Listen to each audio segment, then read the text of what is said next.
Hello, I'm Jacinta. Welcome back to my channel, Past That Plant. Today I'm going to go through the full care of my favourite houseplant, the Begonia maculata.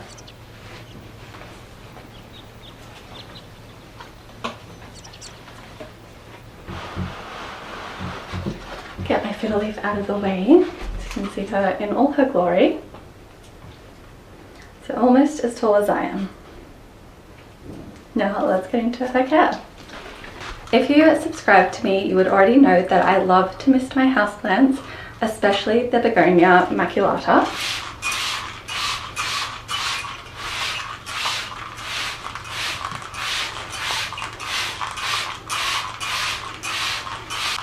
I mist this one frequently, every day or so in summer, less in winter.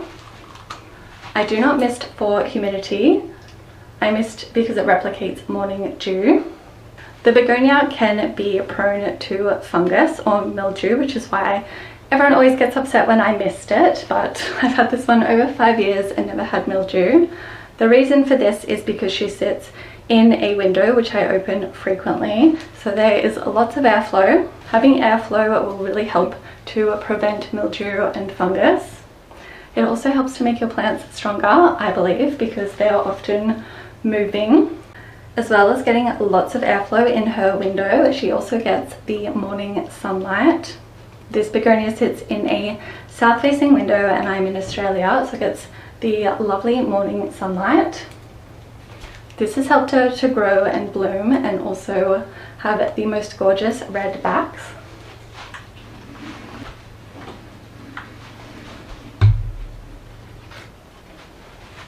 Hello.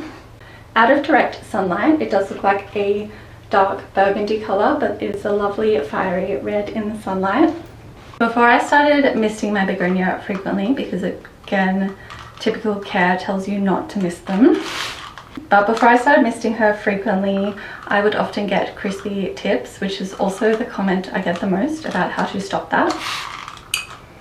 And it's misting. So once I started misting it often, it really helped to stop those crispy tips.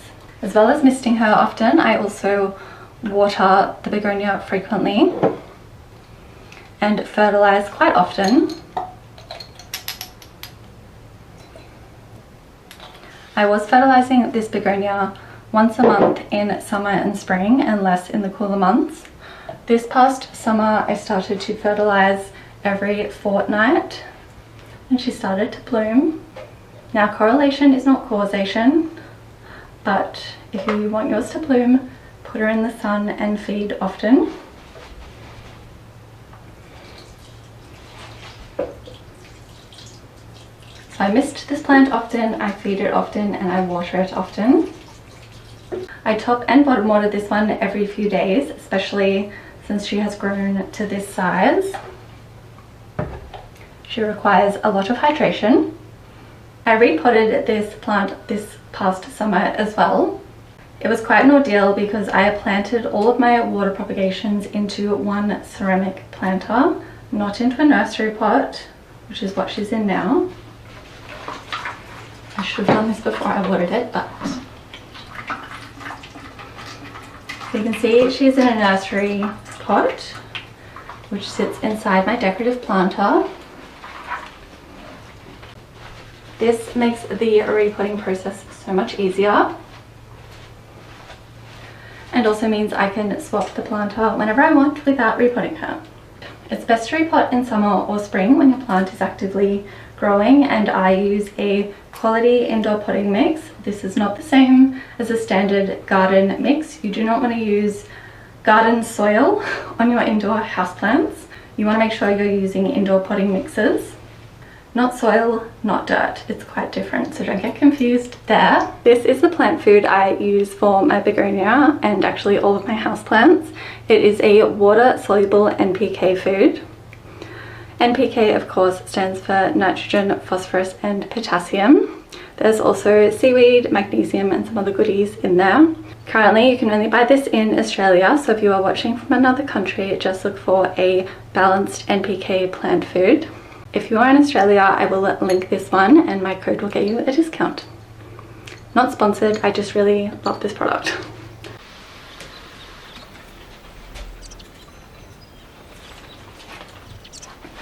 As you can see, she is blooming, and it is currently autumn here in Australia. It is April, and this is the first time this plant has bloomed for me. I've had it about 5 years.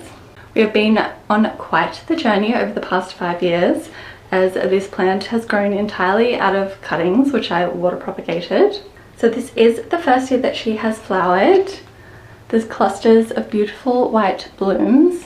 The begonia can also flower in a pale pink and coral, but mine is white and they have lovely yellow centers. The blooms grow in these hanging clusters.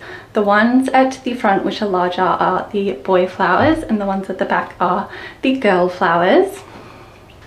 The flowers, of course, take a lot of energy from the plant, so your foliage growth may slow once it starts to bloom. Some people do snip off the girl flowers and leave the boy ones to conserve energies. I am not going to do that. However, I did snip off an entire cluster of blooms yesterday to make way for this new growth. Very pretty. I think the flowers are gorgeous, and I'm so proud that she has finally bloomed. I am not going to deadhead most of these until they are spent, which means they're starting to dry or fade. I will just let her grow and bloom and do her thing.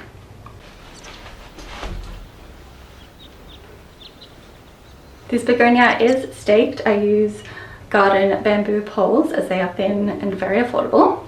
It is staked to help support the plant. You don't need stakes for begonias. They do stand up on their own as a cane begonia, but this one obviously has a lot of foliage and now flowers, so it is quite heavy. As I said, this begonia sits in the window, which is frequently opened. It is quite windy where I live, so she gets thrashed around a little bit as well, so the stakes just help with that. This plant is grown entirely out of cuttings, so there are a lot of different stems in here, which is why she's so lovely and full. I think it is getting a little bit overcrowded because for the first time I've had some stems shoot up which don't have a lot of foliage on them. Growing a little bit at the top, but at the base is just thick canes. You can really see how it's a cane begonia. The reason they are so sparse is because it's at the back of the plant and it's not getting a lot of sunlight. So it is shot up and growing foliage at the very top where the sun is hitting it. As this pot is already quite full or crowded, I am going to cut off these two stems. They are similar to a runner that you will get with a pothos or monstera adansonii, where there is a lot of stem and not much foliage because it is reaching for the sun. And we don't need these, so I'm going to cut them off. I will propagate the sections that have leaves on them, so you can see how I do that. I don't usually follow the care instructions, especially the ones that come on a tag from a nursery. For example, a lot of online care will say that begonias do well in indirect sunlight. When mine was in a darker spot, it was very dull and the backs of the leaves were a pale yellow. Once I put her in the sunlight, she started to glow, and the backs are now these very vibrant, gorgeous, deep red. If your Begonia maculata is looking a little faded and the colour is a little lackluster, it may need more sunlight and nutrients. Now let's cut back those stems.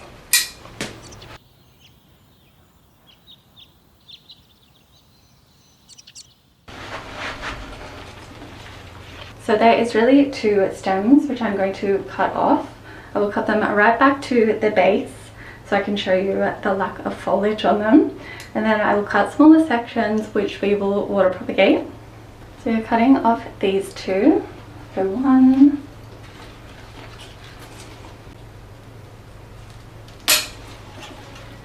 Hopefully that was the right stem.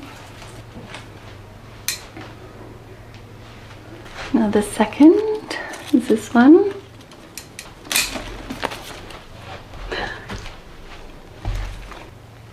These are the two long stems I cut off, and you can really see how sparse they are compared to these happy stems. Again, this happened because they were at the back of the plant and weren't getting enough sunlight. They're also very thick. You can really see why they are called a cane begonia. The stems have grown very thick very quickly and reached towards the sunlight. If your Begonia maculata is full of stems like this, it means it's not getting enough sunlight. But we are not going to throw these stems away. I'm going to cut them into smaller sections and we are going to water propagate them. The Begonia maculata is very easy to propagate. You can propagate it in water or in a potting mix. You can actually take cuttings and just stick them directly back into the plant. But this one is crowded enough, so I don't need any more plants going in there. I also think they have very pretty roots and I love water propagation, so that's what we're going to do. So you can just take cuttings along the stem.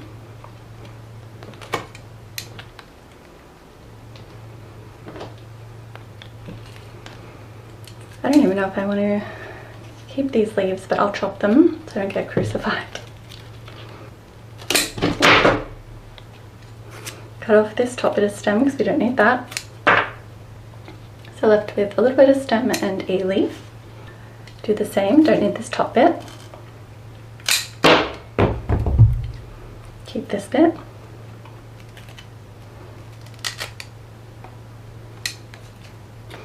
And the last one.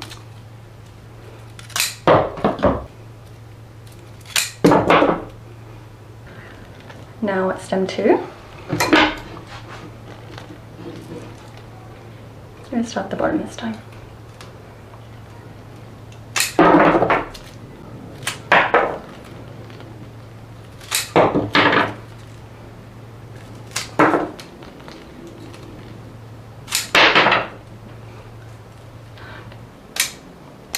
And the top, don't need all of this. So we saved the foliage. There's a lot of empty cane stems which we do not need, so I'm going to throw these away. And by throw them away I mean compost them. Unlike ficus or philodendrons, which do best if they're callous before going into water, the begonia can go straight in. Just going to put them all in the same amber jar. Again, if you subscribe to me, you would already know that using amber helps to stop algae growth. I have a bunch of pretty cuttings with some water. I'm not going to add a rooting hormone, but I did already add some plant food to this watering can, so that should help as well. And they do root fairly quickly, so let's see how she goes. So pretty.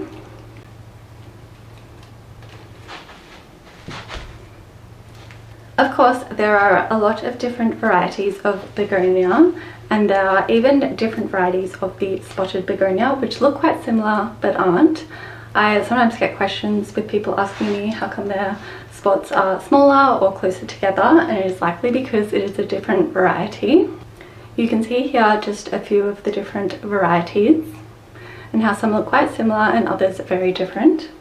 I obviously love the Begonia maculata, and next on my wish list is a variegated Begonia maculata. You can buy the pink variegated one.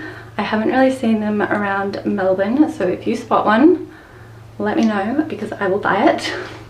This one is already so stunning, but I think one with pink variegation would really just be... I wonder what colour the flowers would be. Probably pink.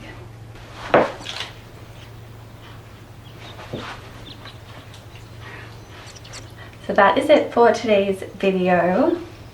I will stake her again soon because she has well and truly outgrown the ones I've got her on, and I will film that, but you can watch the previous one now and the repot, which is stressful if you haven't already watched it.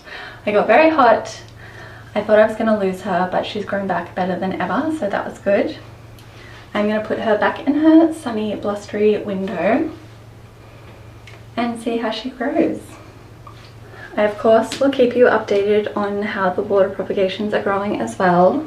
Again, you can already see the full journey from when I potted up the previous water propagations and how it grew over time. I will link that video. If there are just 3 things you take away from this video, let it be to mist your begonia to stop crispy tips, but ensure she has airflow. Put her somewhere sunny. Direct sunlight is fine in the morning, maybe not the harsh afternoon sun. And she's a thirsty gal, so probably needs more water than you think she does. Okay, 4 things, and feed her. Feed all of your houseplants.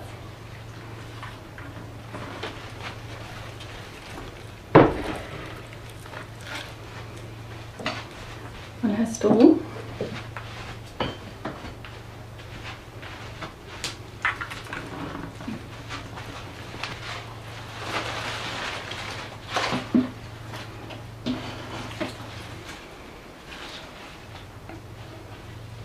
Another plant which needs a lot of water and sunlight is the Spiralis juncus, or the corkscrew plant. Very fun, very thirsty, and a sun lover.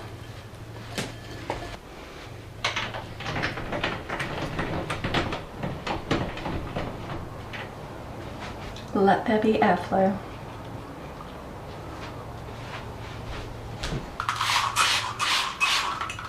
Good luck. Okay, bye.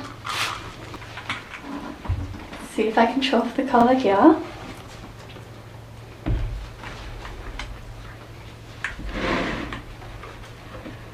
This is the plant you'd...